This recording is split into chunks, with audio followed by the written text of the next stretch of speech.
देखिए, आज मैं आपको लीज़ के बारे में बताता हूँ। लीज़ और लीव एंड लाइसेंस, ये बड़ी अजीब-सी बात है। लोग ये बोलते हैं लीज़ करें, लीव एंड लाइसेंस करें, क्या होना चाहिए?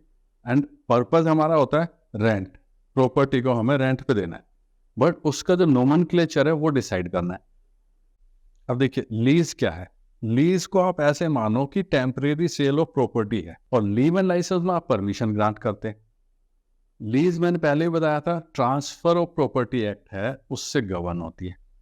Leave and licence transfer of property act में नहीं आता, इंडियन ईजमेंट्स एक्ट में गवर्न होता है। जिसकी रही भावना जैसी, प्रभु मूरत देखी तिन तैसी। तो आपने अपना पर्पस डिफाइन करना है, डिसाइड करना, उसके बाद उसी तरीके से आपने अपना कॉन्ट्रैक्ट को बनाना है। स्कूल में जब बच्चा जाता है तो वो क्या होता है, वो कंट्रोल्ड एनवायरनमेंट में रहता है। मैंने क्या बताया, लाइसेंस, वहां पे परमिशन की बात है। अगर आप फ्लैट में किराए पे लेके रहते हैं तो आप कंट्रोल्ड एनवायरनमेंट में रहेंगे, क्योंकि वो लाइसेंस आपको ग्रांट हुआ है वहां पे आपको सिर्फ रहने का, ना कि उसमें कोई एडिशन डिलीशन मॉडिफिकेशन सब करने का। जब स्कूल में बच्चा जाता है, कंडक्ट जो वहां पे है सारा का सारा परमिशन से गवर्न हो। क्लासरूम में आने से लेके मे आई कम इन और जाने का भी मे आई गो, उस बच्चे का जो कंडक्ट है वो परमिशन से ही कंट्रोल होता है। तो दैट इज रेस्ट्रिक्टेड परमिशन। अब ये परमिशन में भी देखो कितना वो है कि रेस्ट्रिक्शन है और विदाउट रेस्ट्रिक्शन। मूवी हॉल में कोई रेस्ट्रिक्शन नहीं है, जब आप अपनी मर्जी से आ रहे हैं जा रहे हैं, तो ये कौन गवर्न करेगा? ये आपका कॉन्ट्रैक्ट गवर्न करेगा कि आपको जो परमिशन मिली है, परमिशन इज विद कंडीशन और permission is absolute without any condition. Licence की सिचुएशन में आपको देखना होगा कि आपके कॉन्ट्रैक्ट में क्या लिखा हुआ है। फ्लैट किराए पे ले लिया है और उस किराए का नाम आपने रखा है लीज एग्रीमेंट, तो लैंडलॉर्ड ने आपको अधिकार दे दिए उस फ्लैट में रहने के। आप जैसे मर्जी रहें उसमें, जिसको बुलाना है बुलाएं, आपने खुद खाना बनाना है खुद बनाएं, मेड ने खाना बनाना है मेड को बुलाएं, आपने खुद कपड़े धोने हैं या आपने कपड़े सुखाने हैं, कहीं पे रस्सी बांधनी है या छोटे मोटे इम्प्रूवमेंट करने हैं, इलेक्ट्रिकल स्विच जल गया है उसको है ठीक करना है, स्विच की लोकेशन चेंज करनी है, गीजर को इंस्टॉल करना है, जो भी काम करे, क्योंकि अब आपका एक लिमिटेड अधिकार है उस ड्यूरेशन के लिए। किस ड्यूरेशन के लिए? जिसमें आपने लीज पे प्रॉपर्टी ली है। अब देखिए इसका काउंटर पार्ट क्या है? लीव एंड लाइसेंस, जिसमें मैंने बताया परमिशन की बात है। आप होटल में गए, आपने परमिशन किस चीज के लिए? होटल में रुकने की। आपका सारा का सारा जो कंडक्ट है वो उस परमिशन से गवर्न होता है। होटल ने बोला no smoking, and if you do it आपको पेनल्टी लगेगी। आपको कोई चांस ही नहीं मिलेगा कि आप अपना केस डिफेंड करें। No guest allowed, it means आप नहीं ला सकते किसी और को। उसके बाद है होटल में रहना, maintain proper decorum and discipline.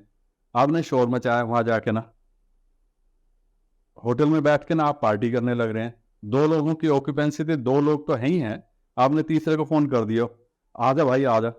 तो there are 2 things. One is आपका होटल मैनेजर ने गेट पे ही रोक दिया उसको कि भाई ये अलाउड नहीं है, आप गेस्ट को नहीं बुला सकते, बट आपकी पार्टी में खलल आ गया सारा का सारा।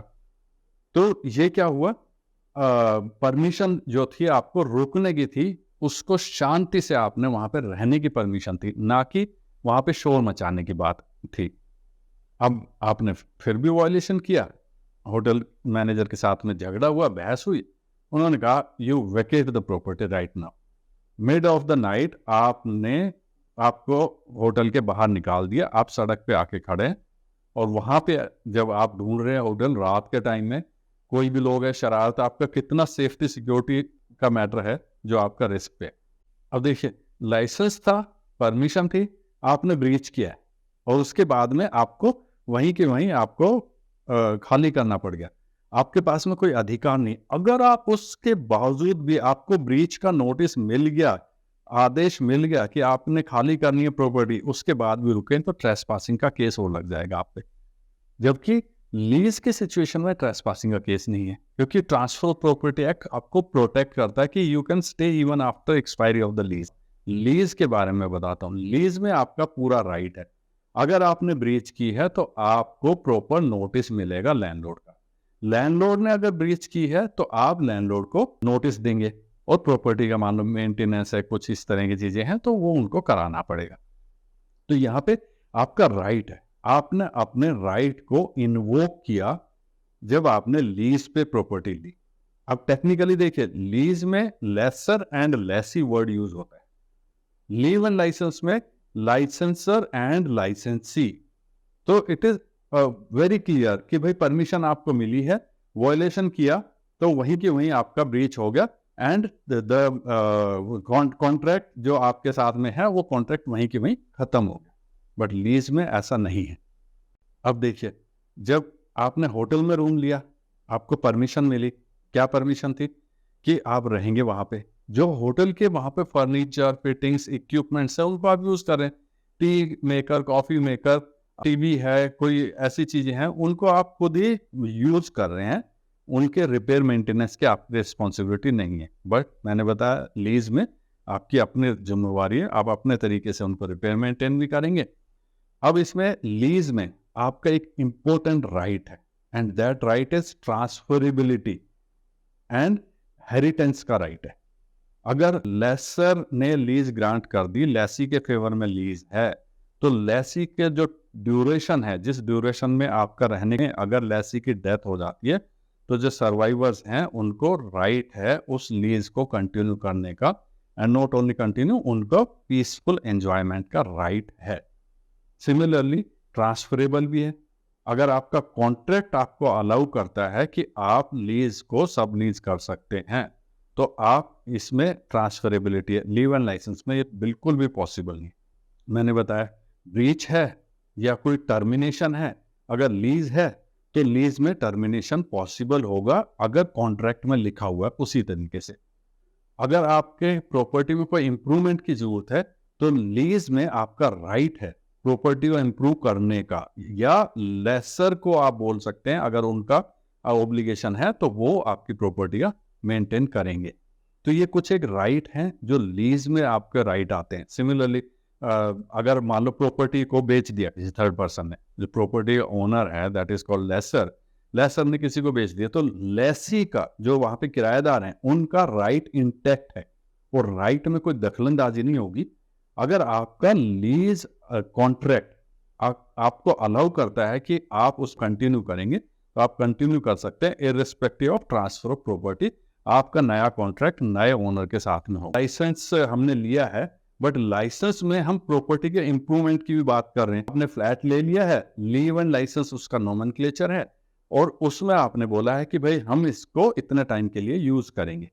अगर आपका कॉन्ट्रैक्ट आपको अलाउ करता है कि आप वहां पे रहें और जो कॉन्ट्रैक्ट में टर्म्स डिफाइंड हैं उसके हिसाब से यूज करेंगे, तो that contract can also be considered as a leave and licence, क्योंकि आपको परमिशन मिली हुई है। आज की डेट में ज्यादातर क्या होता है, कमर्शियल स्पेस है, कोवर्किंग प्लेस है। कोवर्किंग में क्या है कि सारा इंटीरियर का काम करके ना लेसर, या अगर मैं लीव एंड लाइसेंसर बोलूँ तो लाइसेंसर ने आपको ग्रांट किया है परमिशन कि आप वहां पे जाके अपना ऑफिस सेटअप करें और अपना प्लग एंड प्ले। तो उसमें आपको कोई डिले है ही नहीं, ना आपने वहां पे कोई रिनोवेशन करना है, ना आपने फर्नीचर फिक्सर इंस्टॉल करने हैं, कुछ नहीं। आप गए, यूज किया जगह को जिसका आपने इन लेमन लैंग्वेज रेंट पे किया। अगर मैं टेक्निकल भाषा में बोलूँ तो लाइसेंस फीस आपने दी प्रॉपर्टी को यूज करने की। बट अगर आपने ब्रीच किया तो then and there it can be terminated. अब इसमें एक और एस्पेक्ट है, वो ये है कि अगर मान लो आपने ड्यूरेशन देखनी है तो लीज की ड्यूरेशन लॉन्ग टर्म हो सकती है, जबकि परमिशन की ड्यूरेशन हमेशा थोड़ी सी होती है। आप कोई भी परमिशन आप देखेंगे उसकी ड्यूरेशन होती है निश्चित पीरियड की। अगर उसको एक्सटेंड करना है तो थोड़ी बहुत देर के लिए रीजनेबल, अगर रीजनेबलनेस है तो थोड़ा बहुत एक्सटेंड हो सकती है।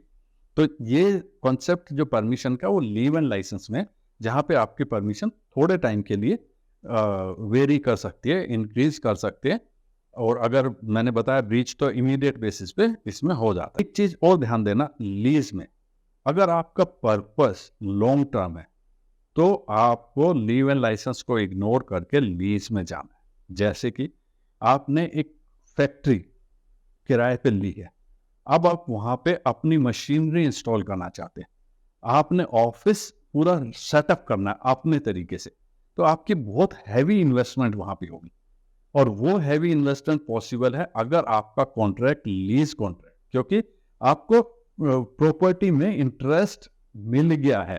जो लेसर है, लेसर ने इंटरेस्ट क्रिएट कर दिया है लेसी के फेवर में, मतलब आपके फेवर में प्रॉपर्टी में इंटरेस्ट क्रिएट कर दिया। आप अपने मन से अपने तरीके से प्रॉपर्टी को यूज करें, मशीन भी इंस्टॉल होंगी उसमें, ऑफिस भी सेटअप होगा, ड्यूरेशन भी डिसाइड होगी, बट आफ्टर ड्यूरेशन या तो वो कॉन्ट्रैक्ट टर्मिनेट होगा या उसकी एक्सटेंशन पॉसिबल होगी, और एक्सटेंशन जो पॉसिबल होगी वो आपके लीज कॉन्ट्रैक्ट के हिसाब से होगी। So to summarise, lease and leave and licence में डिफरेंस मैं बताता हूँ।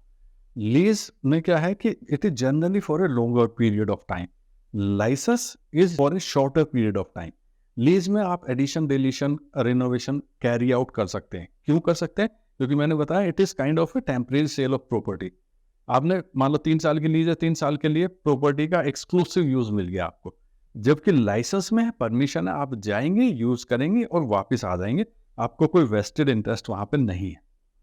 Section 108 of Transfer of Property Act applies in case of lease, but this section will not apply in case of license. Transferability and inheritance. अब ऐसे समझिए, transferability है, सब lease तो कर सकते हैं ना, क्योंकि वो ट्रांसफर ऑफ प्रॉपर्टी एक्ट में अलाउड है। लाइसेंस का सब लीज अलाउड नहीं। अब देखो कंफ्यूजन ये भी होगा कि कॉन्ट्रैक्ट अलाउ करेगा, it has to be specific approval from the contract, तब आप उसको सब लीज कर सकते हैं। इनहेरिटेंस है, जो एग्जीक्यूटेंट है जिसने लीज की है, अगर उसकी डेथ हो जाती है तो other family members can stay in the property, because contract आपको अलाउ करता है and your right is supported by the transfer of property act. तो वो in a way it is inheritance, but for how long? Just for the duration of the lease. उसका अगर renewal है then it will be between the living person of the family and the lessor. Lease की situation में अगर breach हो जाता है कोई कॉन्ट्रैक्ट की टर्म्स कंडीशंस का, मान लो प्रॉपर्टी में कोई डैमेज हो गया है, मान लो रेंट का डिले हो गया है, किसी और कारण से रिपेयर मेंटेनेंस नहीं हो पा रहा, कोई ऐसी सिचुएशन है, तो नोटिस का प्रोविजन है। बट लाइसेंस के सिचुएशन में क्या है? Breach means termination of the licence, permission वहीं की वहीं इनवैलिडेट हो जाएगी। अब देखिए, परमिशन अगर इनवैलिडेट होगी तो उसके कॉन्सिक्वेंसेस क्या है? उसके कॉन्सिक्वेंसेस है ट्रेसपासिंग का केस लग जाएगा आप पे।